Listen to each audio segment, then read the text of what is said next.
Patient rights కొత్త మాట కాదు, ఎప్పటినుంచో ఉన్న మాటే ఇది. జబ్బున పడ్డ రోగస్తుడికి కూడా కొన్ని హక్కులుంటాయి. సంఘాలు కట్టుకుని సర్కారు మీదకి దండయాత్రకెళ్లే ఓపికండకపోయినా భద్రంగా బతికించకపోతే సదరు శక్తుల మీద కోర్టుకెక్కి యుద్ధం ప్రకటించే రియల్ అండ్ రేరెస్ట్ రైట్ రోగస్తుడికి ఉంది. మరి కానీ రోగికున్న ఈ అమూల్యమైన హక్కు గురించి ప్రభుత్వాల దగ్గరే క్లారిటీ మిస్ అయింది.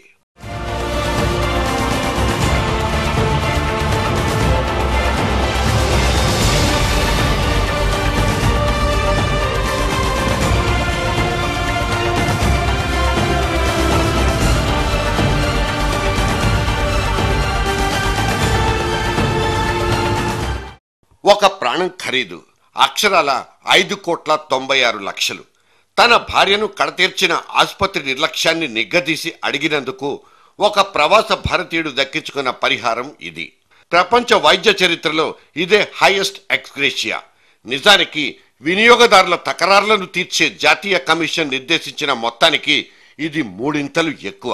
సుప్రీంకోర్టు ప్రకటించిన ఈ జడ్జిమెంట్ ఎంత కీలకమో ఎంత కూలంకషమో తెలీదు. కానీ రోగి హక్కులు మరియు వైద్యుడి రక్షణ అనబడే ఈక్వేషన్ మీద దేశవ్యాప్త చర్చకైతే చోటు దొరికింది. ప్రజారోగ్యానికి మన దగ్గర దొరుకుతున్న ప్రయారిటీ ఎంత? హెల్త్ కేర్ సిస్టమ్ అనేది అట్టడుగునే అంటుకుపోయిన ఇండియా లాంటి దేశాల్లో ఇటువంటి అంతిమ తీర్పులు సమంజసమా కాదా అన్నది వైద్య వర్గాల్లో ఇవాళ నడుస్తున్న హాట్ టాపిక్.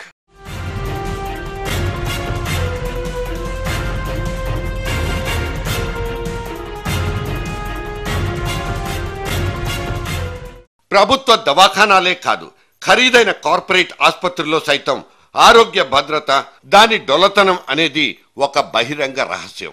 రోగి బంధువుల ఆగ్రహానికి అడపాదడపా డాక్టర్ల దవడలు, ఆసుపత్రి కిటికీ అద్దాలు పగిలిపోతూనే ఉంటాయి.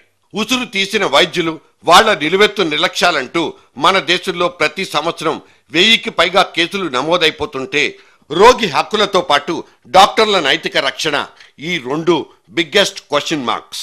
దేశీయ వైద్య వృత్తి యావత్తు వినియోగదారుల పరిరక్షణ చట్టం కనుసన్నల్లోనే నడుస్తున్న నేపథ్యంలో వైద్యుడి నిర్లక్ష్యం అనేది ఒక రకమైన న్యాయపరమైన సంక్లిష్ట సమస్య.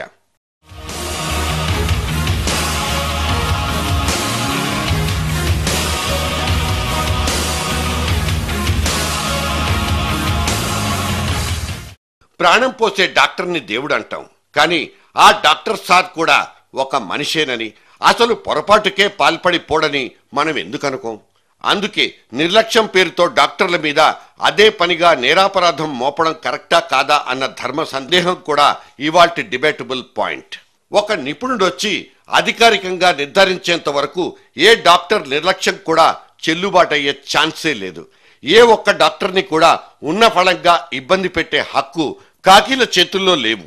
ఇవి సగటు వైద్యుడి మీద మమకారంతో మన కోర్టులు ప్రసాదించిన మనసైన మినహాయింపులు. ఈ మాత్రం భరోసా అనేది లేకపోతే రోడ్డు ప్రమాద బాధితులకు ఎమర్జెన్సీ అండ్ క్యాష్లెస్ ట్రీట్మెంట్ ఇప్పించి ప్రాణాల్ని నిలబెట్టే వెసులుబాటు ఉన్నా లేనట్టే లెక్క.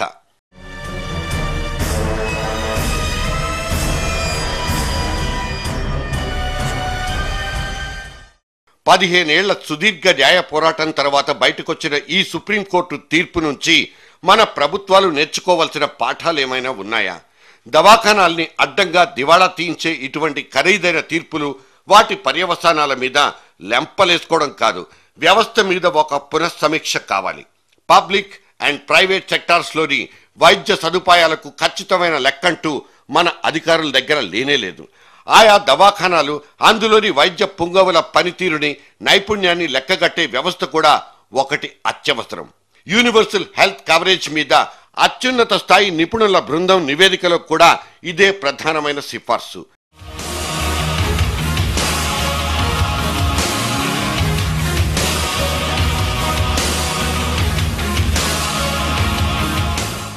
వెయ్యి మంది మనుషులకు కనీసం ఒక్క డాక్టర్ అయినా ఉండాలన్నది ప్రపంచ ఆరోగ్య సంస్థ జారీ చేసిన హెచ్చరిక. కానీ మన దేశంలో ఆ దామాషా ఎప్పుడూ లేదు. సుస్థి చేస్తే 25-30 కిలోమీటర్లైనా పరుగులు పెట్టాల్సిన దౌర్భాగ్య పరిస్థితులే ఇప్పటికీ మన గ్రామీణ భారతంలో కనిపించేవి. మన సర్కార్లు దిద్దుకోవాల్సిన ఇటువంటి ప్రాథమిక తప్పిదాలు బోలెడన్ని. రోగికి స్వస్థతనివ్వడం, రోగరహిత వాతావరణాన్ని సృష్టించడం, ఇది వైద్య వృత్తి సార్వత్రిక లక్ష్యం. కీలకమైన ఈ జవాబుదారీతనమే అన్ని చోట్ల గల్లంతైపోయినప్పుడు ఆ తర్వాత ఎంత ఏడ్చి మాత్రం ఏం లాభం? పోతే తిరిగి రాని మనిషి ప్రాణానికి ఎంత విలువ కట్టుకున్నా, ఎన్నేసి తీర్పులు ఇచ్చుకొని ఎన్నెన్ని మొట్టికాయలు వేసుకున్నా ఏముంటుంది ఫలితం?